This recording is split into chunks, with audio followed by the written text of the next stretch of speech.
Hello, welcome back to Let's Talk with Mariama, your channel of motivation, inspiration, and positive vibes. If you're new to this channel, comment, subscribe, and then like the videos.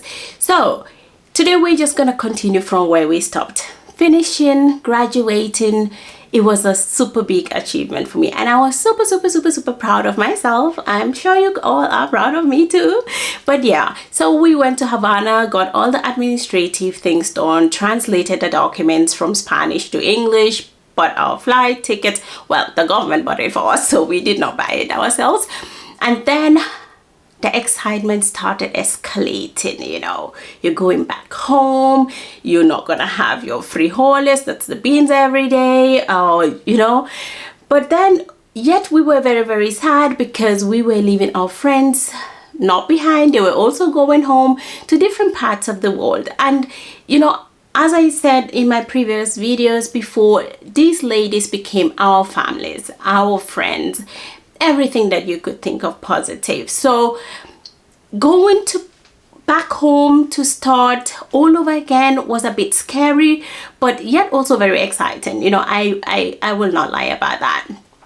Then we went home, and then the first few days were so cool to be home, to eat the food, spend time with my parents. That was the most fulfilling part for me, spending time with my parents, especially my father. He was my best friend, so this was great. And then few days later, I spoke with a Cuban friend of mine who thought, oh, maybe we should go for a drink or something. I'm like, yeah, that would be nice. I got dressed and all that, and then I realized before I stepped out of the house, hey, did you ask for permission?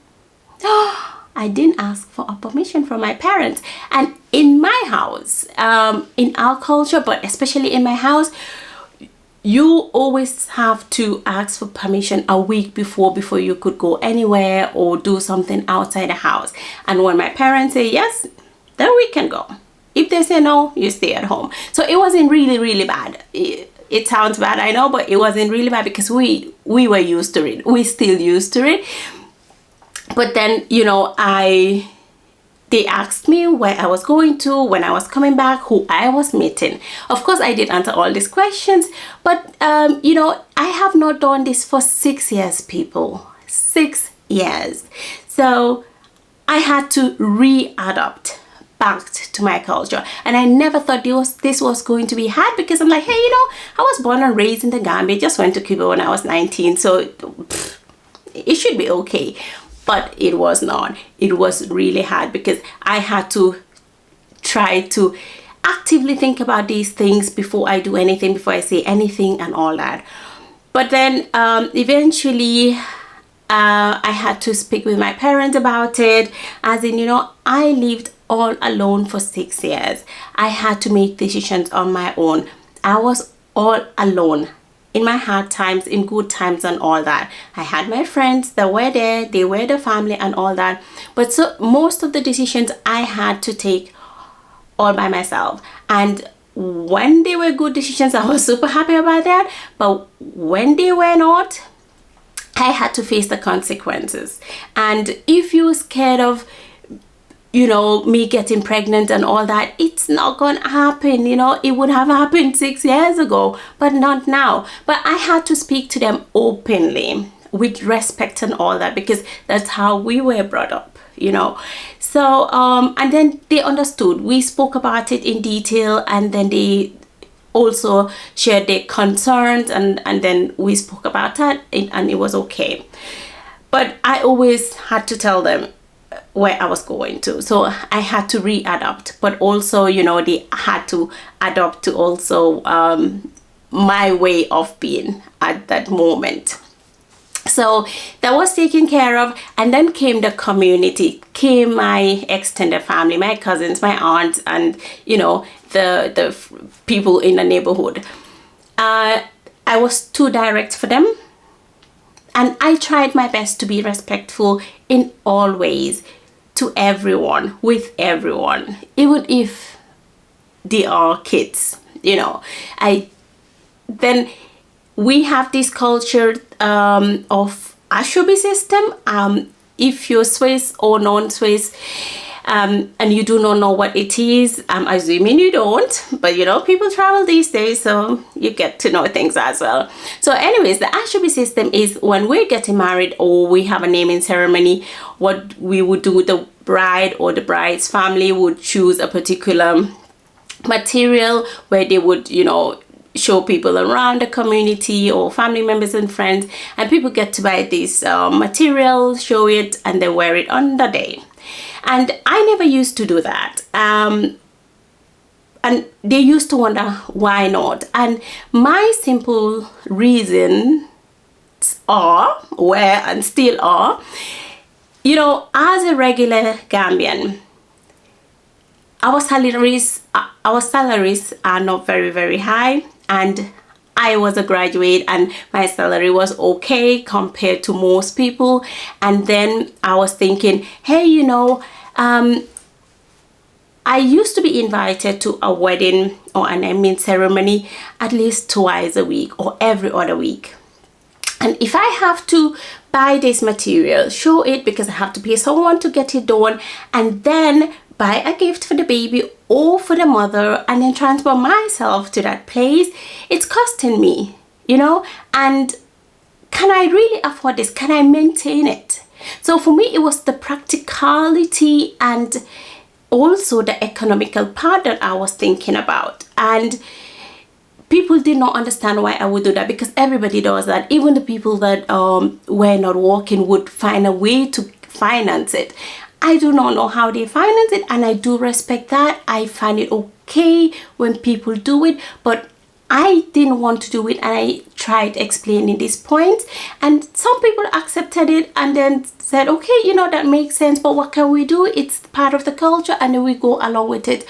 But I am thinking the next day, people have troubles probably putting food on the table because they had to buy this material, because they had to show this particular material and then go to this event. And I did not understand, and I still do not understand, why I would choose a material over putting food on the table for my children, for my family, or paying their school fees.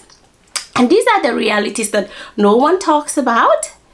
But that's how it is. And I also remember one time a cousin of mine said to me, oh, why do you like, I've seen this particular dress with you several times in our events. But then that was the material that I could afford. But in our culture, it's so important, the appearance and all that. And I am fine with that. I love dressing up as well, but I have to be able to buy it. Affordability. And if I think if I buy this in the next 2-3 weeks, I cannot get to work or I have to be struggling, then I don't do it. So at this moment now, everybody knows that I do not do it. And I know at my wedding, my family did it and they insisted. I respected that, and they knew I was against it, but my dime did not go to any of it, so it was fine with me. I had to respect their wishes as well, so that's how it works apparently in my family. So they know what to expect when it comes to me. I know what to expect from the culture, from my family, from the people, so I don't get bothered when they say things. I just laugh, or you know, sometimes I decide not to explain myself to everyone, and then everything is taken care of. So just to name few of my personal experiences, but I have a lot of them in store.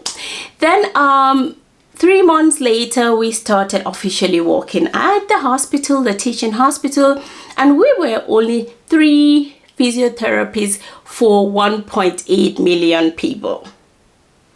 3 graduate physiotherapists. We did have assistants and technicians and all that, and then the head of department, of course, was a graduate as well. So we found it was a lot of work to be efficient during the day. So we came up with a project. That's my friend Panda, shout out to you, love. We came up with a project where we presented it to the university to train assistants and technicians in physiotherapy, because we already had few in the clinic, but then not a lot. So you know, that worked out. We trained them, and then some of them were sent to different parts of the country, and then the project started going. But the whole concept was trying to educate the people about physiotherapy in the Gambia, because most people always would tell you, what do you do again? I'm a physiotherapist. What is a physiotherapist do? We tried explaining, and they would go like, oh, massage. Like, no, we're not massage, but yeah, maybe something like that. Yeah, so it was like the foundation wasn't there, so we had to actually build that. And then today we have so many assistants in the country. We have BSc graduates, and then we're proud that we initiated all that. And then, you know, it's important to be productive. At least that's what I love doing. I just cannot sit around and then not do anything.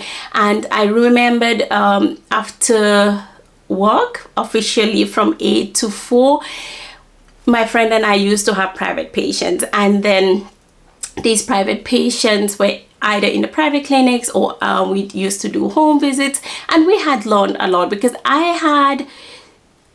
have had experiences with home visits that you all will never believe, but I'll talk about those experiences in detail some other time.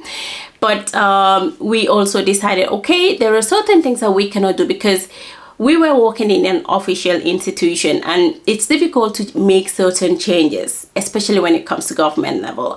So we thought, what can we do differently, you know? And then we opened the first physiotherapy and rehabilitation clinic in the Gambia. I was told that it's the first in West Africa, according to a neurosurgeon from Senegal, but these details I cannot really assure you. I have to do a research before I confirm that. But it is the first, and we have so many services that we wanted the population to have access to quality physical therapy treatment, evidence-based, and we started that.